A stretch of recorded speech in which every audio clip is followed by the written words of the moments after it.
ขอน้อมแม่ครูบาอาจารย์สามเณรออกตนได้ดม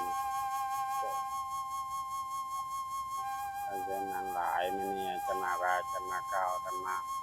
ขออ่านขอธรรมฟังเสียงธรรมชาติยืมอากาศยามหนาวแต่ว่ามันก็บ่หนาวแต่ว่าบ่หนาวบ่ร้อนเนาะเพียงแต่ว่ามันบ่เที่ยงคำว่าบ่เที่ยงมันหนาวเกินไปก็หนาวเกินไปร้อนเกินไปก็ชมว่ามันร้อน นี่คือคนครับคนเฮานี่แหละบ่ยอมรับ3อย่าง1หนาวก็ว่าหนาวโพดจมมื้อใดน้อฮอดยามหนาวเนาะฮอดจมฮอดมื้อใดฮอดยามหนาวเพราะเวลายามหนาวอาบน้ำบ่ได้2มื้อใดน้อจะแดดเวลาแดดโอ๊ยร้อนแท้แดดก็แดดว่าแดดเพื่อหยังเพื่อให้ร่างกายอบอุ่นต่อมา เมื่อเฮาจากผ้าจากตรงจากเครือจากสิ่งที่เฮาต้องการแดดจะให้ความอบอุ่นตามมามันแจ้งจังแจ้งสว่างเนาะอันนี้แดด3ฝนโอ้ยามใดเนาะฮอดฤดูฝนเอาก็จมว่าไม่ได้ฮอดฤดูฝนให้เพื่อหยังเพื่อให้ดำนาเนาะ เพื่อให้อากาศอบอุ่นฝนเพื่อดำนาเนาะฝนเพื่อให้น้ำเพิ่มขึ้นให้มีน้ำสร้างน้ำใสตามมาฝนหลายมันก็มีโทษหลายโทษเพื่อหยังโทษน้ำท่วมนี่แหละเนาะฝนแท้ก็ฝนแท้คนว่าน้ำท่วมเฮ็ดให้บ้านเรือนแตกแลกขาดไป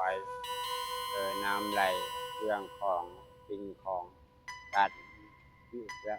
สรรพสิ่งสรรพสิ่งสรรพสิ่งเนาะสรรพสัตว์ทั้งหลายยอมตายเนาะสรรพสัตว์ยอมตาย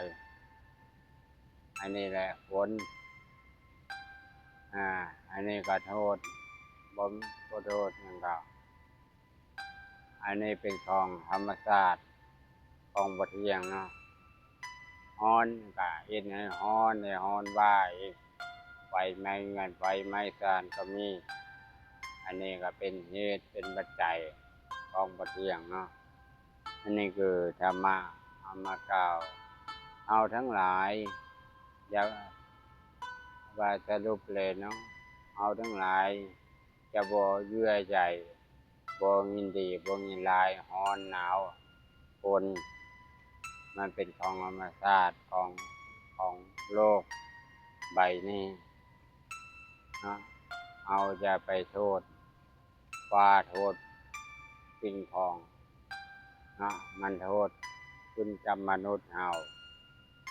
มนุษย์เฮามีบาปหลายมันก็เฮ็ดให้น้ำท่วมหลายเฮ็ดให้คนตายหลายอันคนมีบุญเนาะทางโลกของเฮาคันคนใจบุญมีศีลมีธรรมบ่มีความโลภโลกนี้ก็อบอุ่นเออมันก็ว่าอากาศก็สมบูรณ์ก็ได้อันก็ก็ร้อนเสมอปานกลาง